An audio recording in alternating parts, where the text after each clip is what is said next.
Hey, this is Brian, and in today's video, I'm going to show you how to install dÄHLer's ATTC in an F Series BMW. Now, for today's demonstration, we are demonstrating on my F80 M3, but if you have another F Series, maybe you have an F30, F32, F22, F10, X3, or X5, it's pretty much the same process. Some of the different cars will have different clips and whatnot, but it's going to be 95% the same, and this guide should be able to get you through. Now, if you're interested in learning more about the ATTC, or you're looking to purchase one, be sure to see the links down in the description. Now, as far as the installation is concerned, you're going to need two tools. You are going to need a T30. We have a Wera driver. Again, we're going to link our tools in addition to the product down in the description for you.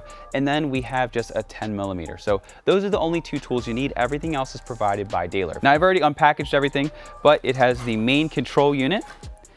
It has the wire harness, which is plug and play. One of the cool things about this, it's completely reversible with no trace of an install. You have the actual ATTC controller. So the cool thing about this is you can mount it like under your dash or so, and then you can take the controller out. And if you're leaving your car, you can just bring the controller with you, and it's this nice convenient little spot where it never gets lost. And to mount that and make sure that your box is mounted correctly, they also include some 3M strips and also some zip ties. So with that, let's get started. All right, so what we need to do is we need to drop this lower plastic.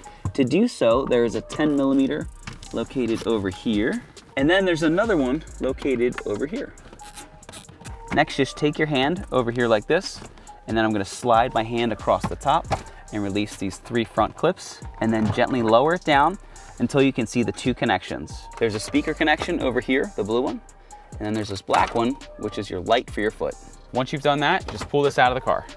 Now, before we get too far with the installation, I do just want to give you a rough overview of what's going to happen. Basically, we're going to take the pedal out, and then what we're going to do is we're going to connect our main control unit into the wire harness, and then you'll see that there is a male and a female connection right here. One of these is going to get connected to the factory connection that currently goes to the pedal. The other is going to go to the pedal. We're going to route this, and we're done. It's super easy. If you look over here, there is a little circle, and typically, if you get your nail under there, you can just lift it up like that. Super easy to remove. And then that's going to expose a T30. Take your T30 and carefully remove that. It's gonna look just like that. Set that in a place where it's not going to get lost. Then you're gonna take your pedal, wiggle it up like so. And when I say wiggle it up, it's because if you look back here, there's a little metal tab. And once I get this connection out, I'll show you where that actually goes into. All right, at this point, we need to disconnect this connection. So simply press on the tabs on the top and bottom. I'll do that now that I'm out of your way. There's a tab over here, and it pulls out just like that. Now, if you look at the bottom of the pedal, there's this little piece of plastic here with that little groove.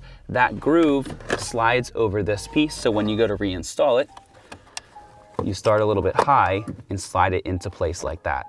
So now what I'm going to do is I'm going to take the carpet, just gently pull it back like so. And I'm gonna take this end here with the 2 connections, feed this down.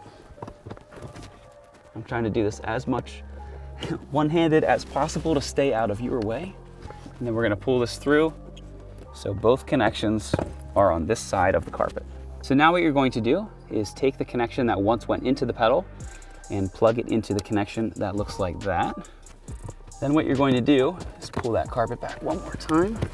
And you're gonna tuck that other connection that you just made in, leaving the other end of the dÄHLer harness, which is going to get connected into the pedal. So then you're gonna take the dÄHLer harness, plug it into the pedal. It only goes in one way, so if it doesn't work, just flip it. We're gonna start high, and we're gonna make sure this little piece of metal goes into that little groove. Okay, and then we're gonna put our screw back. And then we're gonna put the little cap on here, so that no sand gets in. So next, you're gonna take your main control unit and the harness, and you're gonna plug it in just like this. And I have found, if you go over here, that there's a nice little spot right over here that you can tuck it away in, and you don't need any zip ties or anything. I always like to make sure that the dÄHLer logo is facing up, because that is the direction that the signal is going to travel. So then what you can do is get that under plastic, reconnect your speaker. Without that plugged in, you'll get weird SOS errors. Plug in your little light. And as you can see, we are doing this with the battery connected, which is fine. If you want to disconnect it, that's perfectly fine as well. Then you're going to slide this back clip in these 3 clips, and then replace the 10 mil that goes over here and over here. Now included in your kit, there are these really cool pre-cut pieces of 3M tape. So what you can do, just go like this, put that on there. And then really it's up to you where you decide to mount it. Typically I like to mount mine out of sight. I mean, you can put it over here, you can put it over here. My thing is if you put it here and you leave it in, that people are gonna see it says anti-theft. The other option is you put it there for daily driving and then you can just put it in your glove box or so and lock it when you get out of the car. Completely up to you. For today's video, what I am going to do is I'm just going to mount it right here just for demonstration purposes. So I'm gonna peel off the tape. Get it as lined up as I can in the dark here.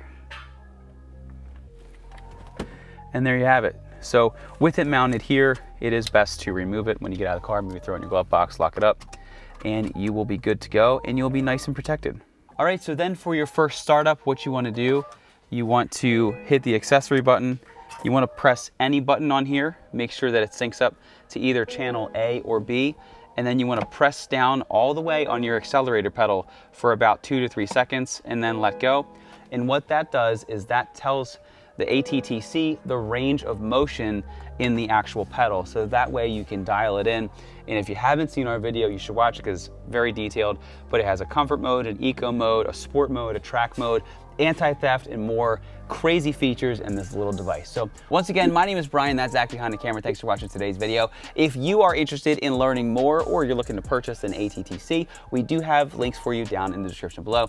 Thanks for watching today's video. Be sure to check us out at kiesmotorsports.com. Give us a like, make sure to subscribe, and we'll see you in the next video.